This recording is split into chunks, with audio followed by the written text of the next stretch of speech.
Hello, কেমন আছেন আপনারা? আশা করছি ভালোই আছেন। সরস্বতী পুজো নিয়ে সবার মাতামাতি না থাকলেও এক গোষ্ঠীর এই সমাজে কিন্তু খুব মাতামাতি, তাই কি না? তাই আমার ছেলের তো এটা প্রথম সরস্বতী পুজো বলতে গেলে, মানে আমার বাড়িতে প্রথম। তো ইনু খুব এক্সাইটেড, তো ওকে নিয়ে মার্কেটে গেছিলাম। আসুন পুরো ব্লগটা দেখি। দাঁড়িয়ে আছে। এই যে যাইছি, ওকে ভ্যাংচাতে আমার হেব্বি লাগে, হেব্বি। আবার যাচ্ছি সেকেন্ড টাইম সব আনতে। আমাদের বাড়িতে সরস্বতী মা আসবে আমাদের বাড়িতে। আমরা আনতে যাচ্ছি এখন। হ্যাঁ, shopping, হ্যাঁ, আমরা শপিং করে আসছি। শপিং করে শপিং করে ছোটো থেকে এত বাজার করেছি সরস্বতী পুজোর, তাই রাজেশকে বললাম আমি খুব কনফিডেন্ট, আমাকে একদম আরামসে নিয়ে যেতে পারো। তো সেটাই করেছি। আর অনেক রান্নাবাড়ি করেছি, সেই রান্নাবাড়ির অনেক ভিডিও আছে, তবে আজকে একটুকু রান্নাবাড়ি দেখাবো না, টোটাল আমাদের মাস্তি দেখাবো। এটা এটা ইনু খাবে, এটা হলুদ, ইনু খাবে, খেতে হবে এখন ইনুকে, ঠিক আছে? গাধা একটা, একটু খা। ভালো, এটাও ভালো। এখন ইনু হলুদ মেখেছে, হলুদ সরস্বতী পুজোর সকাল, হলুদ মাখামাখি চুরু।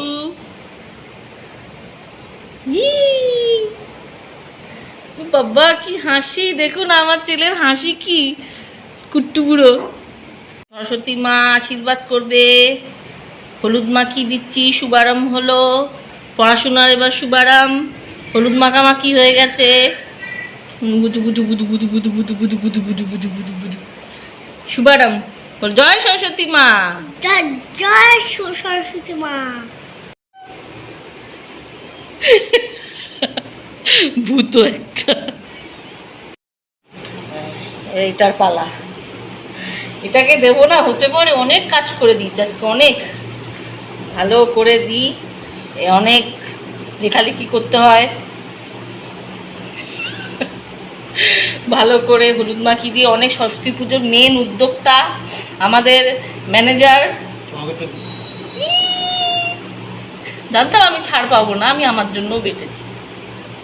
লগা লগা বেটা, আরে নিচে পড়বে রে। আমি নিজেই লাগিনি। আই লাভ টু এইসব করতে, আমি খুব ভালো। বাবাই বাবাই বাবাই বাবাই বাবা, আই আই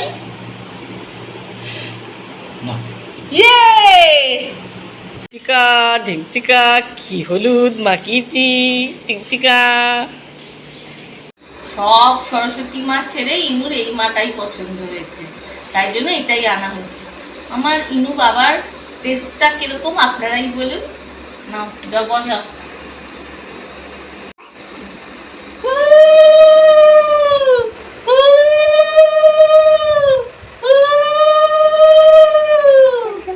বাস বাস, বাহ বাহ বাহ, জয় রাম।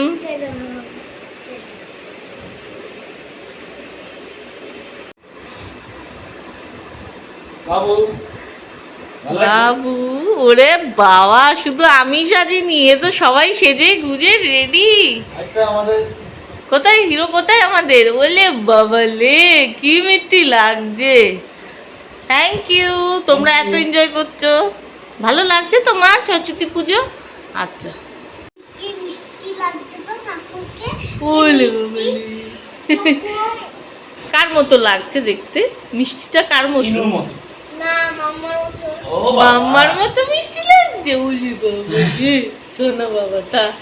এই যে, তাহলে শুরু করি। ওকে। কি বাজে বললো, পুজোর কাজ করতে হবে, সব পুজো হয়ে গেলে তারপর ড্রেস পরবো। দেখুন আগেই সেজে গুজে বসে আছে, আর আমি যেমন মন করেছে সেরকমভাবেই ঠাকুরকে সাজিয়েছি, কিন্তু হয়েছে পুরোহিতকে নিয়ে একটা গন্ডগোল, সেটা পরে আপনাদের জানাবো। ফুল রাখছি। আচ্ছা, তুমি কি করবে? পুষ্পাঞ্জলি দেবে না? হ্যাঁ, দেবো তো। তাহলে ফুল রাখতে হবে না, যখন এরকম করবে না কিন্তু, বলে ভিডিও করবে, নাহলে আমি চলাতে থাকবো। দেখুক, সবাই দেখুক তুমি কিভাবে আমার সাথে কথা বলো। বলে আদর করতে আদর করছিস মানে কিছু করেছিস? কি করেছিস? চার্জে ঢুকিয়েছে। কিচ্ছু করিনি। কিচ্ছু তো করেছিস। বসো বসো বাবা, বসো, অনেকক্ষণ টাইম হয়েছে, বসো।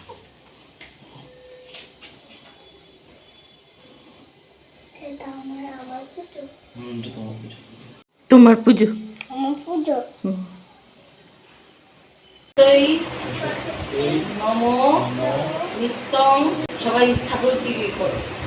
এসো মাগো বাগ দেবী জানাই প্রণাম, জয় দেবী জয় জয় দি চলো চলো সারে কুচু যোগ শোভিত মুক্তাহারে বীণা পুস্তক রঞ্জিত হস্তে ভগবতী ভারতী। আমি পড়বো, আবার লিখবো, দুষ্টুমি করবো। তুমি শুধু আমাকে একটু আশীর্বাদ করো, ঠিক আছে?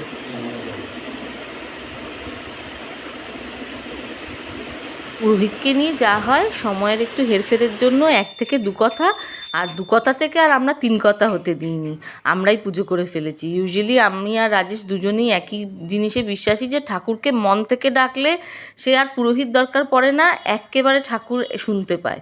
তাই জন্য আমরা সাহস করে দুজনে মিলে অলরেডি দুজনের পছন্দ মতো ছোটো থেকে যা যা দেখেছি মনে করে করে এই ঠাকুরের যে মুরকি, মিষ্টি, কাটা ফল, গোটা ফল, ভুজি, যা যা দিয়ে পুজো হয় ছোট থেকে তো অনেক দেখেছি, সেইগুলোকেই রিমাইন্ড করে করে অল্প অল্প করে দিয়েছি। দিয়ে এগুলো ঠাকুর একটা মন্দিরে গিয়ে দান করে দেবো, বা আমাদের বাড়িতে যে পুরোহিত আসেন তিনি অসুস্থ ছিলেন দেখে এই অসুবিধাটা হয়েছে। যাই হোক, আর নতুন করে কোনো গণ্ডগোল যেখানে হয় সেখান থেকে আমি আর রাজেশ 10 হাত দূরে থাকি, তাই নিজের মতো করে পুজো করে নিয়েছি। বলুন তো খারাপ কিছু করেছি? ঠাকুরেরকে ভালো মতো সব মন্ত্র পড়েও ডেকেছি, সব মন্ত্রের বই তো এখন পাওয়াই যায়, আর জানিও অনেক মন্ত্র। তো আমাদের এই হলো পুজোর আয়োজন, কিন্তু সব ভালো ছিল। মাঝখান দিয়ে আমার মামাম মানে ইনু শিল্পী হাতটা একটা পুজো বাড়িতে গিয়ে বাজেভাবে কেটেছে, টিটেনাস অবধি দিতে হয়েছে, ব্যান্ডেড ট্যান্ডেড করে একাকার। তো সেখানেই আমাদের বিকেলটা কেটে গেছে। মামামের হাত এরকম হবে সেটা তো জানতাম না, আর পুরোহিত নিয়েও ঝামেলা হবে তাও জানতাম না। তবে রান্না বাড়ি সব কিছু করে বেশ একটা দারুণ আয়োজন হয়েছিল। সেটা আবার রাতের পর থেকে কন্টিনিউ হয়েছে, কারণ ভাইও আবার একটা ডিশ রান্না করেছিল, আমি অনেকগুলো মেনু রান্না করেছি, ভাই আবার একটা করেছে। সেগুলো সব কালকে দেখাবো আপনাদেরকে, খাওয়া দাওয়ার মেনুগুলো। আজকে শুধু এই অবধি থাকলো, আর মামাম যেন তাড়াতাড়ি মামামের হাতটা ঠিক হয়ে যায়। আপনারাও প্রে করবেন আমার মামামের জন্য, আর সবাই ভালো থাকবেন। আর ব্লগটা কেমন লাগলো প্লিজ একটা লাইক কমেন্ট অবশ্যই করবেন। আর কালকে কিন্তু আমাদের টোটালি থাকবে রান্নাবান্নার খাওয়া দাওয়ার ভিডিও। আর সবাই ভালো থাকবেন, টাটা।